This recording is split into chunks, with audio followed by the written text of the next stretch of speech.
مبارک سلام او جنرال صاحب مبارک سلام علیکم و رحمت الله غږیږم مایک می بند و ډیره بکنه سړی ما سیمه وکړي په هر صورت من جنرال صاحب مبارک سلام مبارک ډیره زیاته منل ډیر کوي دا ورونه چې سلام نشته کی وند ته علیکم السلام قربان بشم لایو شیر کې کله از دقیقم د خپل لایف هم د کشل دقیقم روزي تاسو خاطر روزي مبارک جنرال صاحب مبارک مهرباني قدرمن شه بس لږ زره ماشومان دي اختر د طبعا نو سړی نو موضوع مو پسې شه د ټولو هوادوالو ته د کم کی اختر مبارکي وایو الله پاک د ټول ژوندۍ لري بس لایف ته راځي کوشش وکړي د اختر مبارکي نه شروع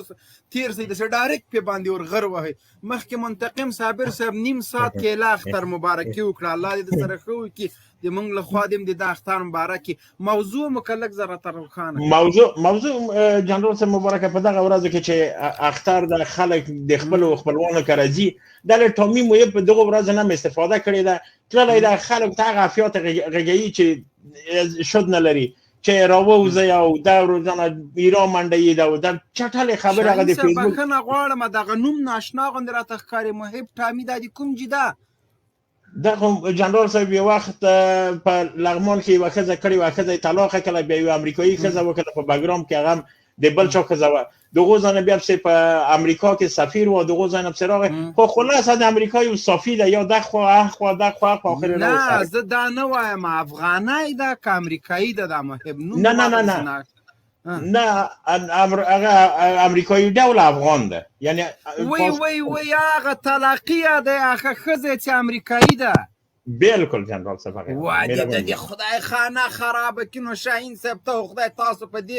دې کمزر په سړی باندې تاسو غږیږي دای د نرس هغه خپل خزه لا $3000 ورته کړی دی هغه سره د خپل لاین ډاین چلی دا خو دا نن جلال آباد کې دای محب نومیږي مهم نومي جنرال صاحب و د زوی مړ نسی مال خدا دا څوک ده نو دا خو غلام ده خدا خو خزه امریکایي ده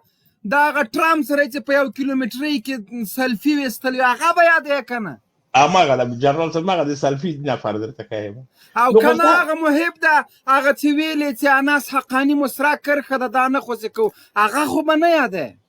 اماغه د جنرال صاحب نه بیا هغه وسړه باور وکړه جنرال صاحب دغه خلکو په لاس کې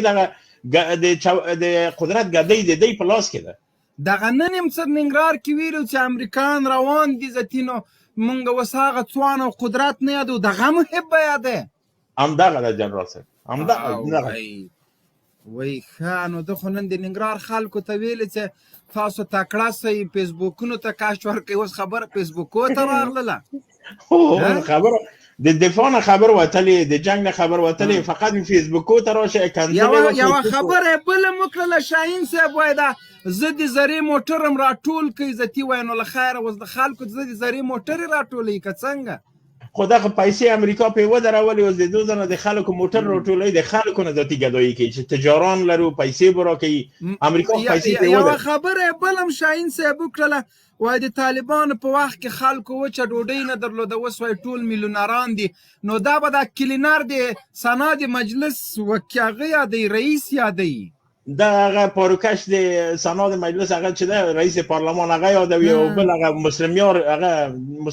مسلم کوش یادی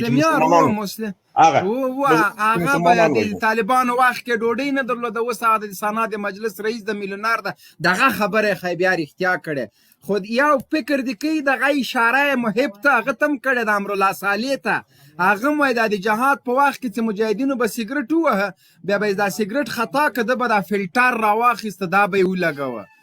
نو دا رامي دا د ټاکې ورکړی دا هغه کریم خلیلي و دا بل اوس دویم مرستیال دغه ټول دوی به فارو ویسته د کنارابونو نه هغه د اوس څوک لومړی مرستیال د څوک دویم مرستیال د څوک دریم ده یقیني دغه خبره خې په جای کړې ده یو بل خبرې وکړه چې دایم تقریبا خو د باز وخت د خراب سړی د خلینم یو خبر صحیح راوځي وي دغه دولت کې سل پسلو زمانه مده سره چې ډیر خاینین دي یعنی دایم ومنله چې خاینین دي دایم منله اما ولستو ویل چې دا خاینین تاسو راولې بنديان کوي یعنی د دوی په زور نه رسیږي ولس نه توبه کوي خداس خبر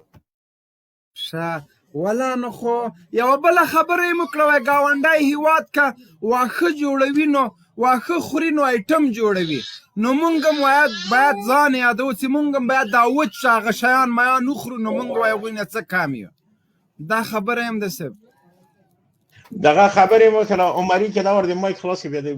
بلاکوم کاته کا شاهین صاحب کاته کا ځای به ځای کاته شولې ما خلاصو مایک د نوبت درکوم والله غونډه ته نوبت درکوم که کنځلم کوي په خپل وار دی وک ډیر خوند به وکي. بله جنرال صاحب مهرباني تاسو نو وخت جنرال صاحب تاسو مونږ خپل د تفسیری ته پرېږدئ، زه د شاهین صاحب سوالونو ته جواب وایم. او جنرال صاحب شاهین صاحب ته خو باید په کار د چې نن لایف ته چې راځي باید 82 پیکا راکټ دا شیونه د سره کېږدي. جنرال صاحب هغه چا چې 82 راکټ او پیکا یې کې هغه د درې مرمۍ دوه په سترګه لګېدل یو په سر لګېدل، خلک وایي چې ژوندی دی، خو زه باور نه لرم سر باندې چې درې مرمۍ ولګي دا به څه رقم ساري چې بیټرۍ د موټر هم وي وي. شاهین صاحب ګوره سار تر ساره پورې که نه هغه سار کې چې مازغي هغه ختمیږي، کوم سار کې چې بیا د بي د ماپي د مواد غایطی هغه باندې بیا مرمۍ تاثیر نه کوي. تر ساره پورې ده هغه د مونږ اباسین. او جنرال صاحب بله خبر اباسین صاحب شته دی،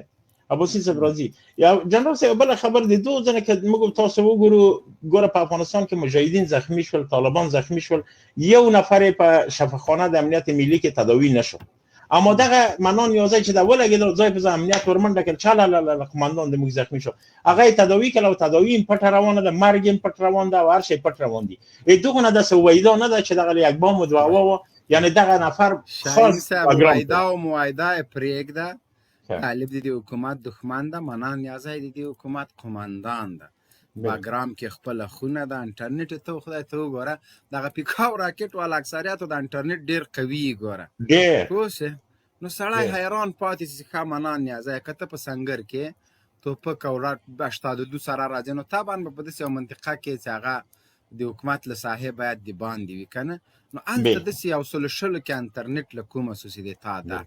نو اوس مړو پسې خبرې کول ښه خبره نه ده، خو غټ خنزیرو پاوز مړ نه کړي.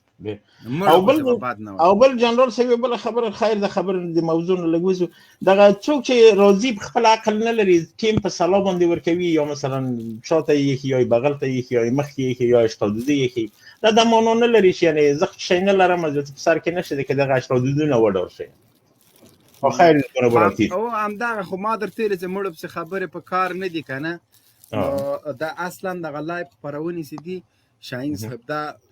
د ژورنالیزم پورې تړله یو څه ده. دلته باید مونږ تاسو